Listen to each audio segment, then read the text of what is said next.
Good day, DIY peeps. In this video I'm going to do another end grain cutting board, going through the dimensions and the types of wood in which I use to build this one. I use Tigerwood, Wenge, Yellowheart, and Padauk, all of which have a very high Jenga hardness score. Anytime you build any cutting board, you always want to use something that has a high score or high rating. These four types of wood have a Jenga hardness anywhere between 1700 and 2100. A lot of people will use oak. Yes, it has a hard Jenga score, but based on the open grain type, I typically don't recommend that. So I'll cut these pieces down to about 21 inches in length and actually do two separate panels. That way I can keep the grain pattern in alignment to make kind of a cool diamond shaped effect.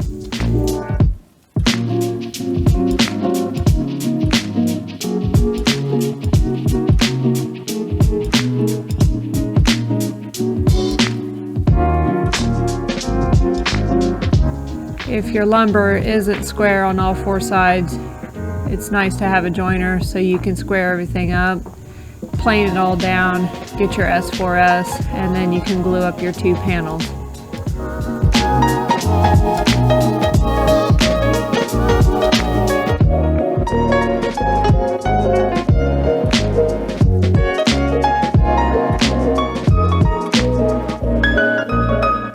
Off camera, I did clean them with acetone just to make sure they were nice and clean and didn't have that oily film like a lot of exotic woods will have.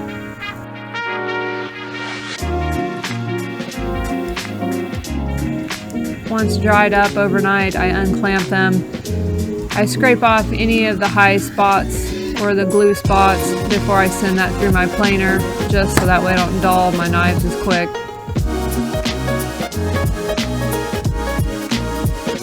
Once the panels are all planed down, then I will take them to the crosscut sled and cut them at 1 5/8 inches. That's kind of my happy thickness for my end grain cutting boards. Keep in mind I do label all of them so that way I know exactly which step of the board it's in, so I can keep the cool pattern or the cool effect.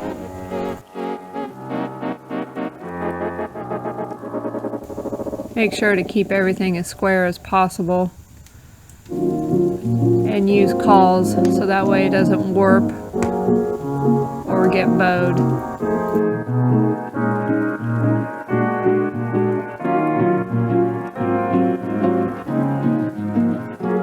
I do use Titan Bond 3. It is the waterproof glue that they have. I feel it does do a good job of gluing things up.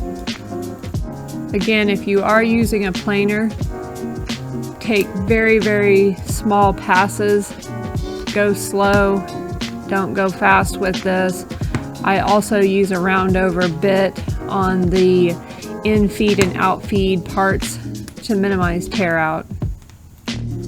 I take my plywood template to cut out the handles.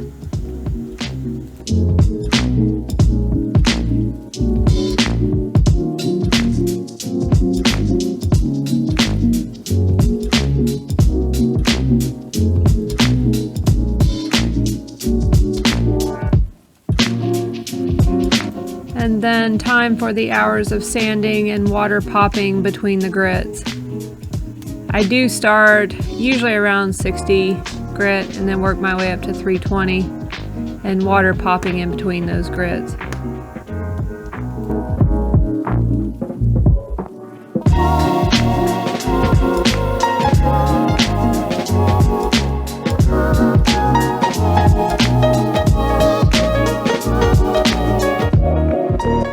I do love the Wenge with the Yellowheart.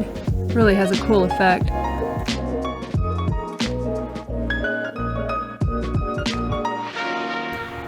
Off camera, I do soak this in food safe mineral oil. Once it's soaked up, then I seal it with Odie's oil. I do have a video or a tutorial on my page.